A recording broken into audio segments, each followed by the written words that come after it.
Welcome to Empire Building, the podcast where we talk about building big businesses and even bigger lives. I'm your co-host, Via Williams. I'm Seychelle Van Poole.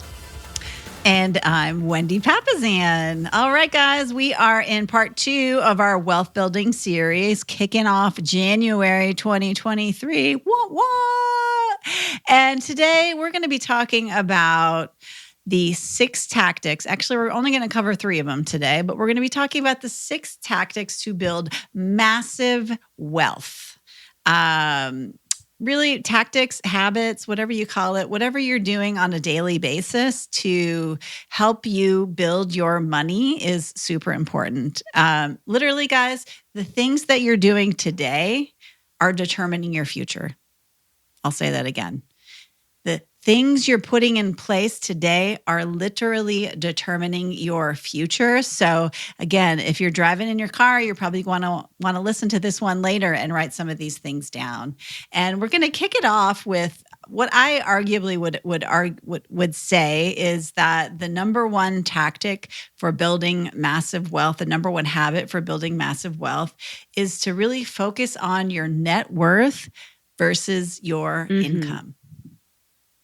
Your net worth versus your income. And this is a really different way of thinking about it because as kids, we're taught you want to make a lot of income, right? You want to be a doctor, you want to be a lawyer, you want to be a dentist, because all of those things give you a big income. However, if you're making $250,000 a year as a doctor and you are spending $251,000 a year, you are what?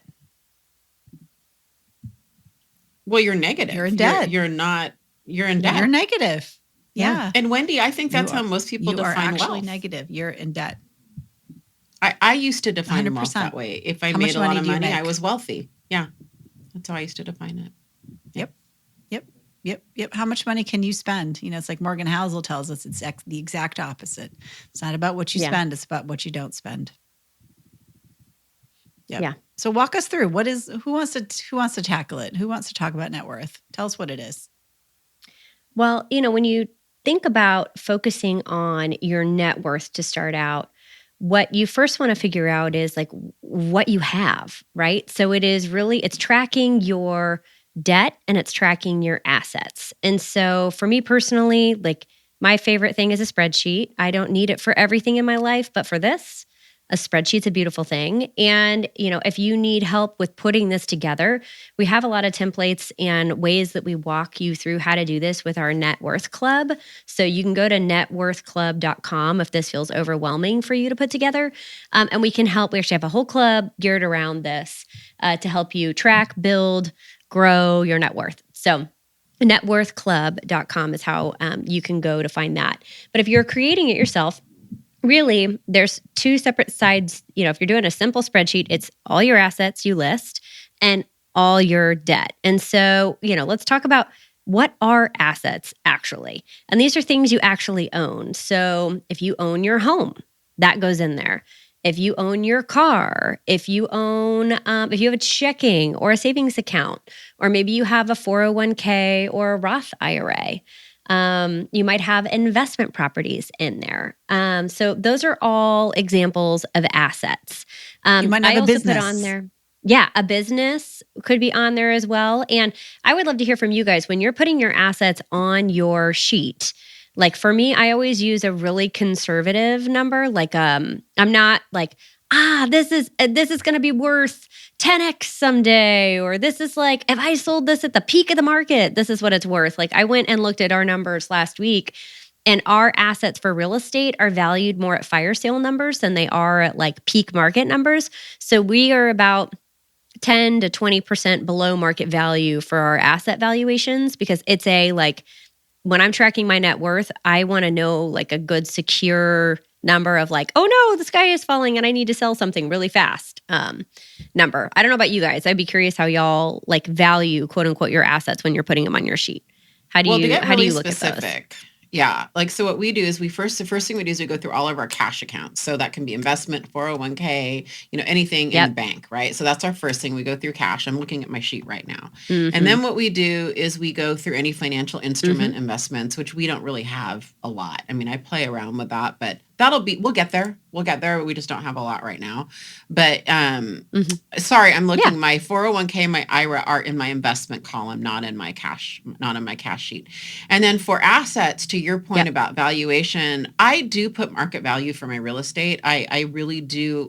When I run my net worth every 2 to 3 Mm-hmm. months is kind of when I tend to run it.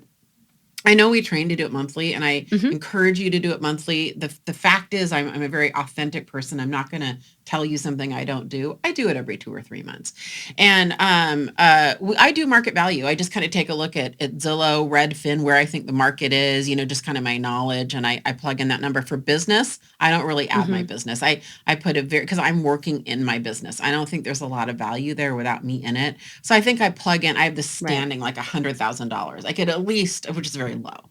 Someone would buy my book of business for much. I would get much more than that, but it's effectively not a factor. And then automobiles, and then I've got like furniture, art, any other physical tangible asset. And then I'm just looking here. That's it. I also put like if we've invested in a business, like a seed capital, or we've invested in a business and it's like a debt businesses have owed to go on here. coming Yeah. back to us. I do put that in as a balance too. Wendy, anything else on the asset side before we go to debts and liabilities? Well, I would just say I offer a different perspective. I just inflate everything for my ego. No, just kidding. No, you don't. I just really need to feel good. I just need to. That is so not I just need Wendy to pull P. up my. I just need to pull up my net worth and go. Dang, I am Dang, I'm awesome. Just for your ego, You know how sexy I am? Look at my net worth sheet. It's so sexy. I'm sexy. Yes. Yeah. So anything I else? like Yeah. it. No businesses. We've got assets. We got profits, interest, or royalties. We got some of that stuff. Other income. KW profit share. We log that because it's kind of significant. We got some loans that we've made. Mm-hmm. Yeah, and then other assets and investments. How would you accounts. log profit share as That's an what we got. asset? Yeah. Because that's income. It is, but you're not going to work for it. Like it's going to come to you whether or not you show up. So I would consider that to be an asset, and it's willable to your kids. So. Well, and we've tracked it. So for the last 22 years, it's gone up about 22% year over year, every year. And that may change at some point, but it's just I'm just trying to figure out how to put that on a $70,000 in profit share. Right. We put it like as an asset. It's just an asset. Yeah. Interesting. Yeah, and I mean, have to it that under other income.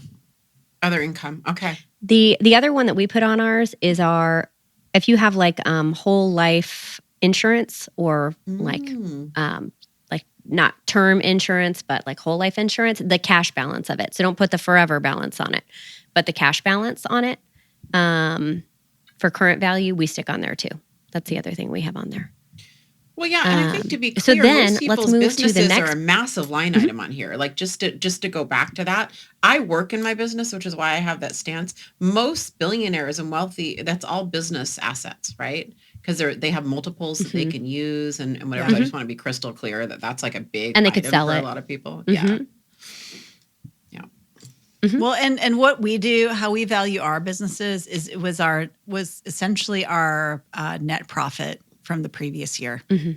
Oh, so it just makes it really simple. And I do work in my business, but I'm not like selling in my business. Right. And so that's just what we do because I get a salary. So I pay myself a salary and then we just take the net profit, but it's not valued with my salary in it. And it's a decent salary. So I could replace myself and then just the net profit from the year before. And it's going to, this year it's going to go down, that number for my real estate business for sure. So. Yeah. And a lot of our real estate assets, your assets go up and down with market changes. Yeah. Oh, they will. Mm-hmm. That's why I kind of like to hedge low because then if the market adjusts down, I'm still feeling good about it. But you could also inflate them for your ego if you want to. But Don't worry you about didn't get to it. ride the high like we did last year. It was so fun. I did Every not time ride at any Net of Worth that. Club, wah, wah. I was like, I'm just going to sit over here in conservative land and keep my head down and stay steady. So we do a couple properties every 2 months. So that way it kind of, it's like, what was it called? Dollar cost. Dollar cost. Averaging. Dollar cost averaging. Averaging. Thank you. You kind of do that with your properties. So you kind of, then you're only updating them really maybe once or twice a year. So yeah, that's which a is good nice. idea. So then on your next part of your net worth, you want to take a look at your debts or your liabilities. And so, when we look at what debt is, it's anything that you owe money on, right? So it could be mortgage loans or investment property loans. It could be credit card debt if you're carrying it, not paying it off every month, medical debt, student loans, car loans. This can be investments in businesses.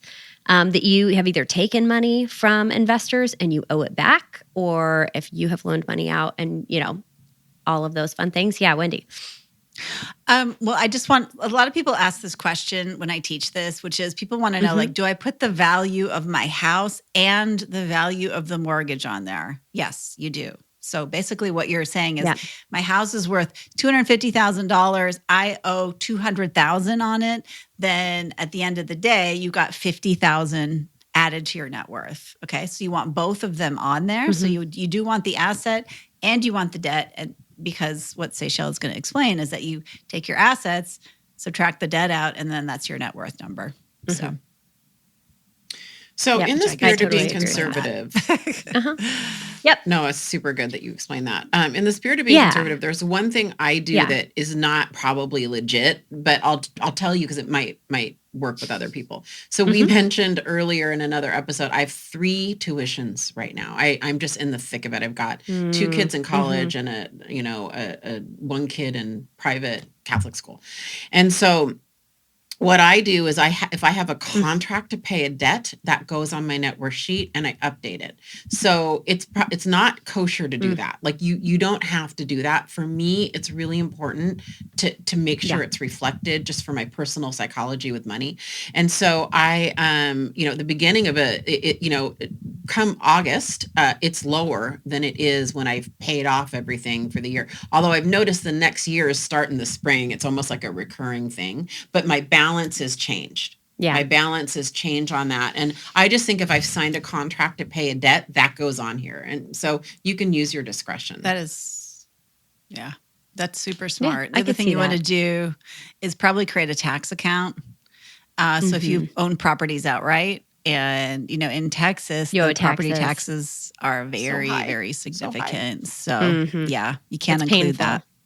Yeah, you can't include that. So have a separate account and then don't include that in your net worth. Like, what do you consider good debt versus bad debt? Well, real estate debt's good debt usually, as long as you're breaking even or cash flowing.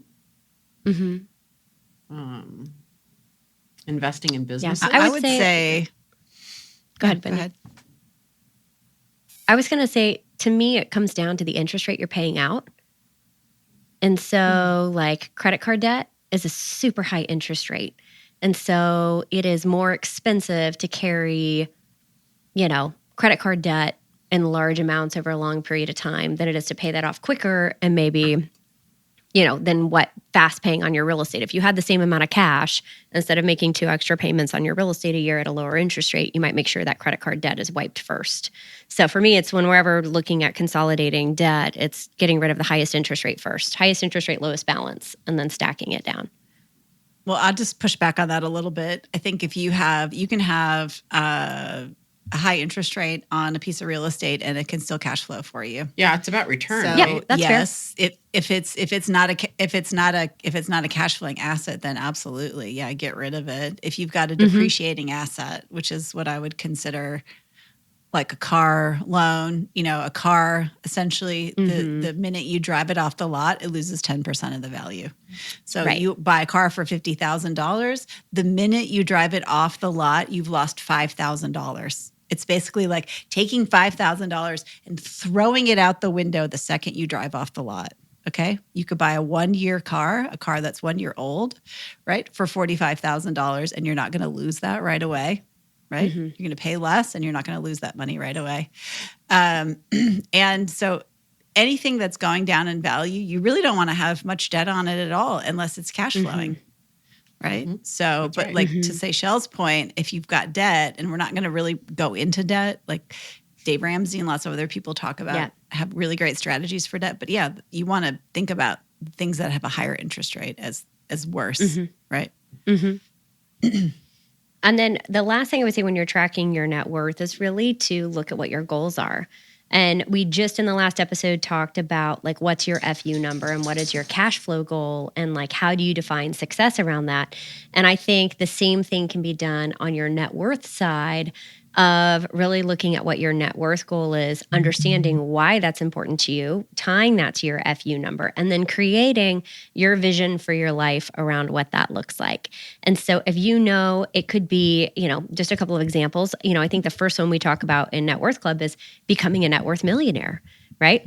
A lot of people in this country will never say that that has been achieved by them. And, to have that, and especially all three of us and Sarah, who's not on today, but also included in that, all four of us, are in the real estate industry. One of the fastest ways to become a net worth millionaire is to buy property and to be smart with your investments in real estate. That's one of the fastest ways to wealth in this country. So net worth millionaire is an opportunity there to have 10 properties that are cash flowing or 10 properties that are worth a certain amount is another easy way to do that. You could also look at it as like, I want to have X amount in passive income a year or a month, which we talked about with your FU number. So it's really defining what your financial goals are and then having clarity around where your assets are and your debts are so that you can go after it and see your progress. And tracking it month over month is something we weren't doing until 2021. We'd tracked it forever, but not month over month with the progress. And I will say that's like a hack we added. And it's been so cool just to be able to look back, even with some of the micro changes that we've made, in addition to the bigger ones, to see that needle move. It's and like we said, of all of the tactics that we're going to talk about, net worth is the most important one. I recommend tracking it monthly, and if you need accountability around that, then join a net worth club. Jay and I always talked about we want to help people become millionaires, and I turned to him one day and I said, well, what are we actually doing to help people? So that's when we started our Hot Millionaire Club on our real estate team, and a bunch of people from Jay's team also join us now. And then that's how we started Net Worth Club, with our sister business, Her Best Life. And actually, if you guys are thinking like, gosh, I really need accountability around tracking my net worth, then I would highly encourage you to join Net Worth Club. It's very low. It's like $25 a month. And it's going to be the best, trust me, the best investment you can make in yourself. And we've actually got a deal going on. I'm not here to sell you guys, but I do believe this is super important. And so if you go to herbestlife.com/masterclasses, you can get the Her Rich Life on Demand and bundled with the Net Worth Club using our special code of EBP, right? For Empire Building Podcast listeners only. EBP, you can get both of those for $449 for the whole year. And we'll put that in show notes, right, Wendy? Yep. I'm putting it in show notes right now for you guys. Yep. And that's a good deal because prices went up on January 1st. So, yeah. Perfect. That's awesome. So then what would you say is tactic 2 when we're talking about building massive wealth? What's the next one? Well, I think tactic 2 is really say no to say yes, right? Say no so that you can say yes to the things that matter most. And essentially, when we're thinking about money, this is delayed gratification. I can remember going over to my sister's house, who I love dearly. And, she's just is not wealthy. And she had a lot of magazines and gum and a lot of those things that you see in the checkout line at Target, right? Where you're just in that line at Target and you just I'm going to grab a magazine. I'm going to grab a, $4 container of gum or whatever. And she has these all over the place at her house. And I just know that I just never buy that stuff, which is, there's nothing wrong with that. There's like nothing wrong with that. But it's like the kind of spontaneity around it where all of a sudden you're just adding, maybe you got $100 bill at Target. And all of a sudden it's $110 because you pulled a magazine from Oprah and you got a thing of gum. And if those are your things, those are your things. But for most people, it's like, I'll just put this in the cart. So literally adding 10%, right, to your lifestyle by doing things like that. And I just thought to myself, I just never buy that stuff. And that's because I have this say no to say yes. Like we've been very clear and intentional and really put our wealth building goals first so that we can look up and really be where we are today, which is financially free. You know, we hit our FU number quite a while ago, and really to be able to do whatever we want. But that took 10 years of delayed gratification, right? That's not fun. Which is huge. You know? Yeah. Which is huge. Okay, so let's talk to the people who are opposite of that, who are prone to buy the Oprah magazine and the gum. Me, pick me. because I, this is a really huge focus in my life and topic, and I see it in my finances and in my weight and my health. This lifetime habit of instant gratification, right? And awareness is the first step in that, and then the second is figuring it out. So I have a hack. Now, this may not be the purest hack, meaning there's probably a lot of people listening that are like, well, you're not really curing it, right? I'm going to tell you anyway. I'm going to tell you my hack anyway. So we got $1 million portfolio this year, $985,000 portfolio as of the last time I tracked my net worth, which was in the last week. And we bought about 8 properties this year. And what my hack is that that's awesome. I'm over here clapping, but that's awesome. Thank you. Yeah, I feel great about it. Awesome. And I look at what we spent to get there. So we spent all in cash with repairs, and that's not actually. It's probably about $350,000 cash that we spent for that total package. So that's just cash. That's not debt. That's cash, right? And I look at that $350,000, and I know that sounds like a lot of money. We had some saved up walking into this, so we didn't generate. It just be clear, we walked into this with about $250,000 saved up, and then the other $130,000 we funded throughout the year. Here's my point in sharing that with you. I have blown and squandered $350,000 in more ways than I can share. Cruises, vacations, none of which I necessarily regret, like they're great memories, but clothes, designer, you name it. I can blow a lot of money. That is my inclination. I am that instant gratification person. I am the complete opposite of these amazing women who have lived this life of discipline and delayed gratification. And so what I did was I just replaced the hunger. And I just sort of said, look, I want to get hungry for assets, and I want to get hungry for net worth. And I scratched that itch in a different way. And for me, that worked. I switched my passion and the way I get gratified, the dopamine hits that I was getting from the other things, I simply changed to that. What I have noticed is, because I have a big belief in my life, when I've made big change, behavior comes first, mindset second. Not everybody teaches that. For me, behavior, same with weight loss.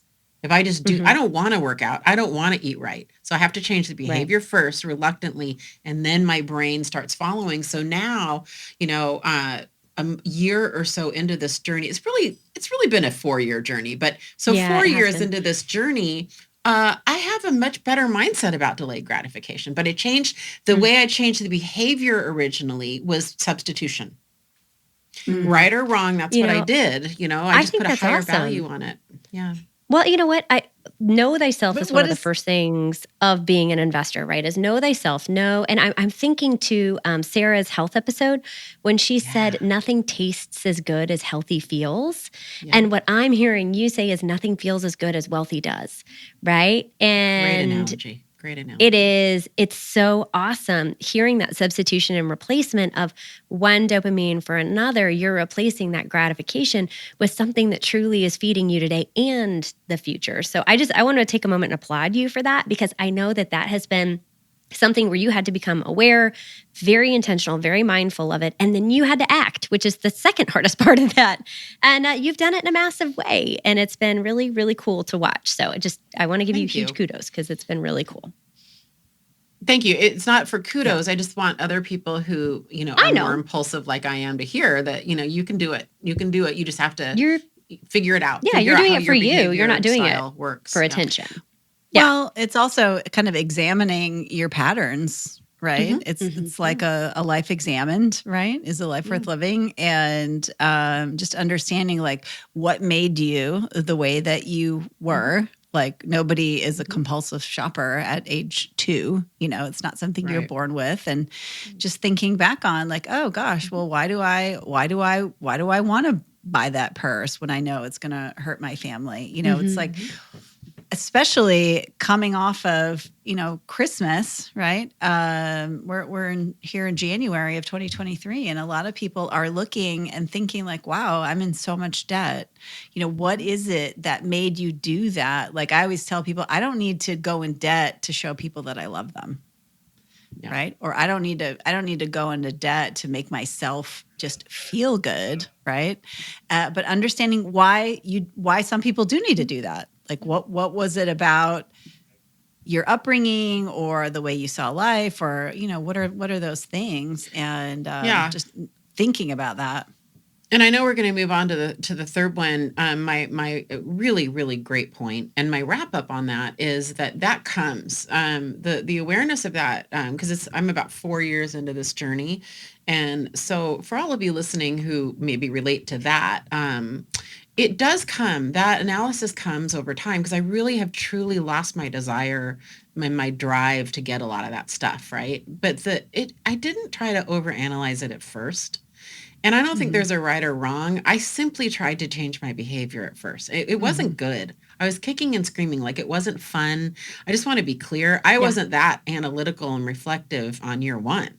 On year one, it felt like scarcity, like I was losing a lot of fun things. We have not traveled as much as I would like to, and various things. But Wendy, you're right. Over time, you do get more reflective over that, I think, and then like you just the wins that came that I might have felt temporarily from those other purchases are now replaced by the deep gratification and satisfaction and feeling of security I have for me and my family of building my net worth. Wow, that's awesome. That's awesome. Yeah. Well, yeah, and just to end kind of that last tactic, which is don't give up what you want most for what you want now. Richard Scott said that. So perfect. That. All right. So our tactic number 3 is to really pay your investment fund first. And that, it's exactly what you're saying, Via, which is to what a lot of people do is they get paid and they buy all the things that they want or need. And whatever is left over, then they dump that into savings and they dump that into their investment account. And really adopting a different mindset around that, which is to pay your investment fund first, is a massive, massive habit. When Jay and I started to go down our investment journey, we were both, we didn't have businesses. We're, young, starting out in our careers. And I worked for the state of Texas. Jay was the lowest paid employee at Keller Williams International. And I share that not to like make Jay embarrassed, but I think a lot of people, when I share my story, people are like, oh, well, Jay works for Gary and you have this big real estate team and blah, blah, blah, blah, blah. And the reality is we started out very modestly. And so what we did is we said, okay, we're going to take $1,500 a month and we're going to put that in a totally separate account. And that account is not connected to our bank. It's in a completely different bank. We don't have access to it. It's not easy to transfer back and forth. We just made it very, very difficult for us to get. And then we were both putting money into that automatically from both of our paychecks every single month. And that habit was very, very, very powerful. So paying your investment fund first it's everything. Yeah. I love that. And I mean, not absolutely love everyone that. can start off that way, Wendy. And so, that's a goal to get there. This is the time to Mhm. talk about side hustles and bringing in Mhm. extra income. Yeah.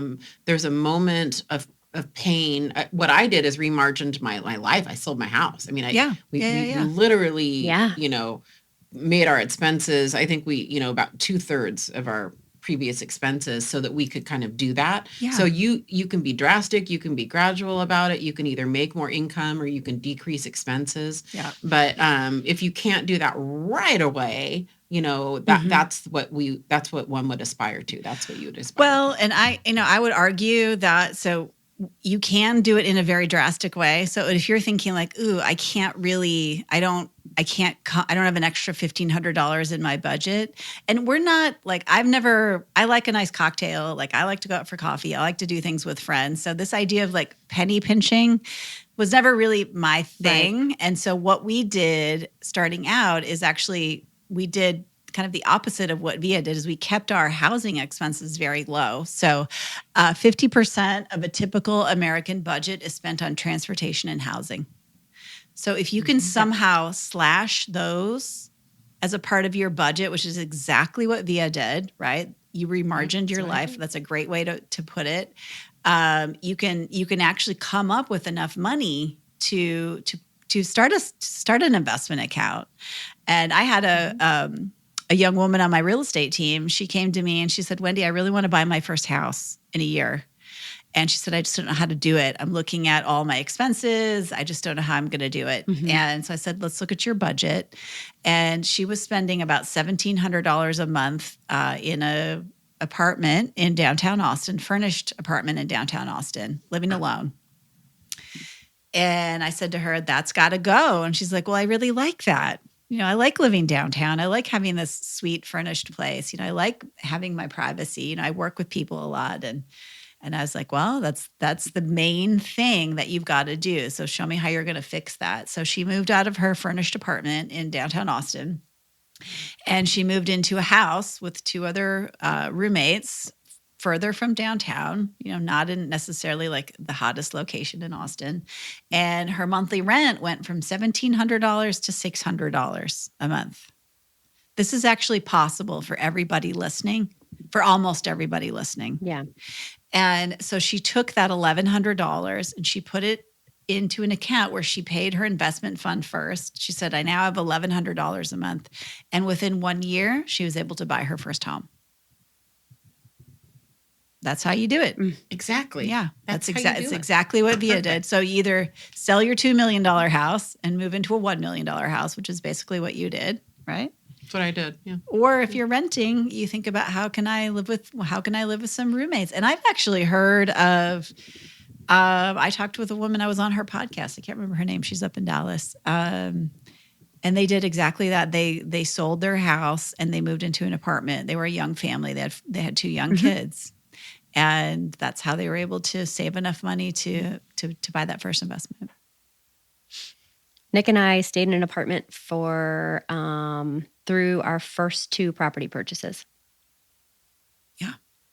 And it was a really low, not great. I mean, we weren't living in the slums, but it was not like the bougiest Mhm. house. Mhm. It was just living way, way, way below. I mean, we had patio furniture as our dining table for a while, not because we were trying to slum it, but just we had just like we returned our wedding gifts, we just had really big goals of the wealth side we were wanting to build. And that was more important than anything else that we had at the time. And so we just sacrificed in other areas. But I'm not saying you need to go to that extent, but we were at the age where, if you're in your 20s, early 30s, and you're hearing this, and you're experiencing that, there are things you could do pretty easily that would stack up your cash pretty fast. Well, and you can also house hack. And so I'm coaching an Mhm. agent right now and a real estate agent. And we had a coaching session this week. And we're in a tight real estate market for real estate. And a lot of agents are not making the same Yeah. income.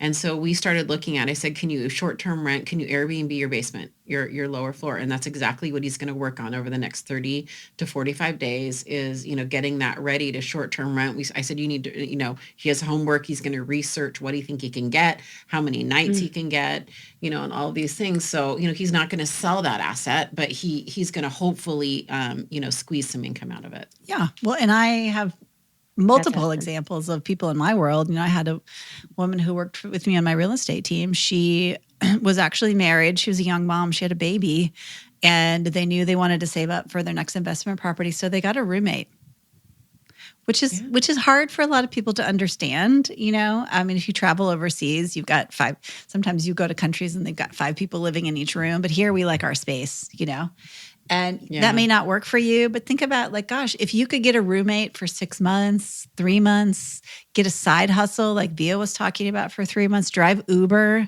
for 4 months, probably if you're working a regular job, you've got at least 8 hours a day where you're probably not doing much with it, spending time with family, watching TV, whatever that looks like. Get a side hustle, right? Get a roommate, and it doesn't have to be forever.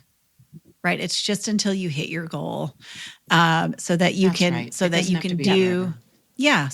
do tactic 3, which is to pay your investment fund first. And so I'll just wrap up this one.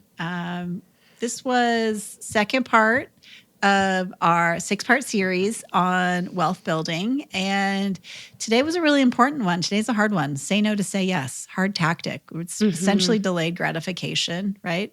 You might feel poor for a while, right? You might feel poor for a while if you guys are implementing this tactic. So make sure you implement that one. Oh, and I forgot the most important one, net worth. I don't know what I was thinking there. I went straight to tactic 2. So tactic 1, track your net worth, track it monthly. Okay. Tactic 2, say no to say yes. And the great thing about tactic 1 and 2 is that if you're tracking your net worth, it makes you less likely to buy stuff. Okay. So if you're tracking your net worth and you buy a new sofa, guess what happens to your net worth? Hey, it goes down. Right? You don't want that. And then you've got number 3, which is to take some of that extra income and pay your investment fund first. So stay tuned, guys, for episode 3, which is going to be another 3 tactics on wealth building massive wealth. And don't forget to go out there and build big businesses and even bigger lives. Bye, guys. Thanks, Love everyone. It. Bye, guys.